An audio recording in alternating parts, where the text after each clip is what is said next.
എൻ്റെ സുപ്രീം കോടതി എന്ന് പറയുന്നത് ഗുരുവായൂരപ്പനാണ്. ഞാൻ പലപ്പോഴും നിങ്ങളോട് പറഞ്ഞിട്ടുണ്ട്.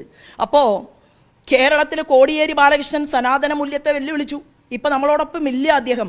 എത്ര വേദനയാണ് അദ്ദേഹം ജീവിതത്തിൽ ഏറ്റുവാങ്ങിയത്. പിണറായി വിജയൻ കേരളത്തിൻ്റെ മുഖ്യമന്ത്രി, കമ്മ്യൂണിസ്റ്റ് പാർട്ടി, ആദ്യമായിട്ട് ഇന്ത്യയിൽ കമ്മ്യൂണിസ്റ്റ് പാർട്ടി അധികാരത്തിൽ വന്ന ഒരു സംസ്ഥാനത്തെ മുഖ്യമന്ത്രി രാജ്യത്തൊരു മീറ്റിങ്ങിന് വന്ന് നടന്നു പോകുമ്പോൾ ആ മുഖ്യമന്ത്രിയെ ചൂണ്ടിയിട്ട് മറ്റുള്ള സംസ്ഥാനങ്ങളിലെ മുഖ്യമന്ത്രിമാർ ചിരിക്കുകയാണ്.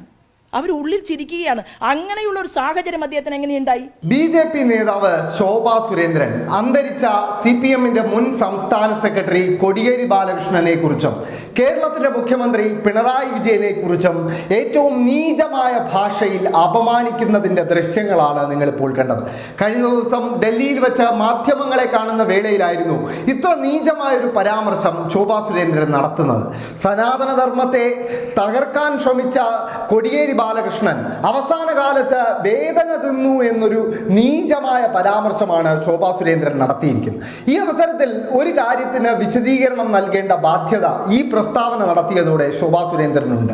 അത് മറ്റൊന്നുമല്ല, BJPയുടെ മുതിർന്ന നേതാക്കളും ശോഭാ സുരേന്ദ്രൻ പറയുന്ന സനാതന ധർമ്മത്തിന്റെ അടിയുറച്ച വിശ്വാസികളുമായിരുന്ന സുഷമാ സ്വരാജും അരുൺ ജെയ്റ്റ്ലിയുമൊക്കെ കോടിയേരി ബാലകൃഷ്ണനെ പോലെ തന്നെ അവരുടെ അവസാന കാലങ്ങളിൽ രോഗശയ്യയിൽ കിടന്ന് വേദന തിന്ന് തന്നെയാണ് മരിച്ചത്.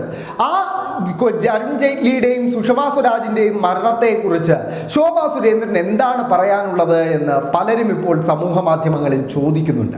വായിക്ക് വരുന്നത് കോതയ്ക്ക് പാട്ടെന്ന നിലയിൽ വിളിച്ചു പറയുന്ന ശോഭാ സുരേന്ദ്രനെതിരെ ഇപ്പോൾ കോടിയേരി ബാലകൃഷ്ണന്റെ കുടുംബമടക്കം രംഗത്ത് വന്നിരിക്കുകയാണ്. കോടിയേരി ബാലകൃഷ്ണന്റെ മകനായ ബിനീഷ് കോടിയേരിയാണ് ഇപ്പോൾ ഒരു ഫേസ്ബുക്ക് കുറിപ്പ് പങ്കുവെച്ചുകൊണ്ട് രംഗത്ത് വന്നിരിക്കുന്നത്. നമുക്ക് ആ കുറിപ്പ് ഒന്ന് വേഗത്തിൽ പരിശോധിക്കാം. സനാതന മൂല്യത്തെ എതിർക്കുന്നവർക്കെല്ലാം അസുഖം വന്ന് മരണമുണ്ടാകും എന്നതാണ് ശോഭാ സുരേന്ദ്രൻ പറയുന്നത്. സനാതന ധർമ്മത്തെ എതിർക്കുന്നു എന്നല്ല ശോഭാ സുരേന്ദ്രൻ ലക്ഷ്യം വയ്ക്കുന്നത്. സനാതന ധർമ്മത്തെ മുൻനിർത്തി RSSനെ എതിർക്കുന്നവർക്കെല്ലാം ജീവിതത്തിൽ ഇതുപോലുള്ള തിക്താനുഭവങ്ങളായിരിക്കും ജീവിതത്തിൽ ഉണ്ടാവുക എന്നതാണ് ശോഭാ സുരേന്ദ്രൻ പറയാതെ പറയുന്നത്. പിണറായി വിജയനും ഇനി മുതൽ ഇതുപോലുള്ള ഒരു അനുഭവമായിരിക്കും വരുന്നത് എന്നാണ് ശോഭാ സുരേന്ദ്രൻ പറയുന്നത്. ഒരിക്കലും RSSനെ കീഴ്പ്പെട്ട ഒരു ജീവിതമല്ലായിരുന്നു പിണറായിയുടെയും കോടിയേരി ബാലകൃഷ്ണൻ്റെത്.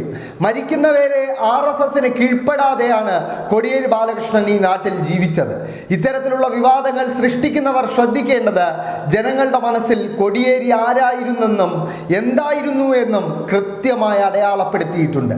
ഇത്തരത്തിലുള്ള പ്രസ്താവനകൾക്കെതിരെ ജനങ്ങളും പാർട്ടി സഖാക്കളും പാർട്ടിയും കൃത്യമായി മറുപടി പറയും. ഇങ്ങനെ പറഞ്ഞുകൊണ്ടാണ് ബിനീഷ് കോടിയേരി തന്റെ കുറിപ്പ് അവസാനിപ്പിക്കുന്നത്. അന്തരിച്ച CPMന്റെ മുൻ സംസ്ഥാന സെക്രട്ടറി കോടിയേരി ബാലകൃഷ്ണന്റെ കുടുംബത്തെ അടക്കം ദുഃഖത്തിലാക്കുന്ന ഒരു പരാമർശമാണ് ഇപ്പോൾ ശോഭാ സുരേന്ദ്രൻ നടത്തിയിരിക്കുന്നതെന്ന് നിസ്സംശയം പറയാം. കഴിഞ്ഞ ദിവസത്തെ ആ വാർത്താ സമ്മേളനത്തിൽ സമാനമായ രീതിയിൽ പല വിവാദമായ പരാമർശങ്ങളും ശോഭാ സുരേന്ദ്രന്റെ ഭാഗത്തു നിന്നും ഉണ്ടായിരുന്നു. അത്തരത്തിലൊരു പരാമർശം എൻ്റെ സുപ്രീം കോടതി ഗുരുവായൂരപ്പനാണ് എന്നൊരു പരാമർശമായിരുന്നു.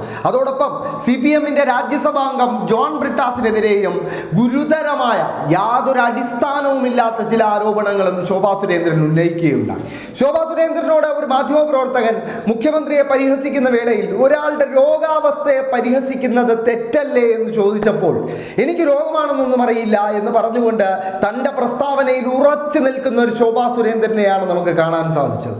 എന്തായാലും ശോഭാ സുരേന്ദ്രൻ വായ്ക്ക് വരുന്നത് കോതയ്ക്ക് പാട്ട് എന്ന നിലയിൽ വിളിച്ചു പറയുന്ന ഒരു രാഷ്ട്രീയ നേതാവായി തരം താണിരിക്കുന്നു എന്ന് പറയേണ്ടിയിരിക്കുന്നു. അല്ലെങ്കിൽ അന്തരിച്ച ഒരു വ്യക്തിയെ അപകീർത്തിപ്പെടുത്തുന്നതും അപമാനിക്കുന്നതുമൊന്നും കേരളത്തിലെ രാഷ്ട്രീയ സംസ്കാരത്തിന് യോജിച്ചതല്ല എന്ന് ശോഭാ സുരേന്ദ്രൻ തിരിച്ചറിയേണ്ടതായിരുന്നു. എന്തായാലും ശോഭാ സുരേന്ദ്രന്റെ ഈ പ്രസ്താവന ഇപ്പോൾ സമൂഹ മാധ്യമങ്ങളിൽ ഇടതുപക്ഷ പ്രവർത്തകർക്കിടയിൽ ഒരു വലിയ പ്രതിഷേധം തന്നെ രൂപപ്പെടുത്തിയിട്ടുണ്ട് എന്ന കാര്യം ഉറപ്പാണ്.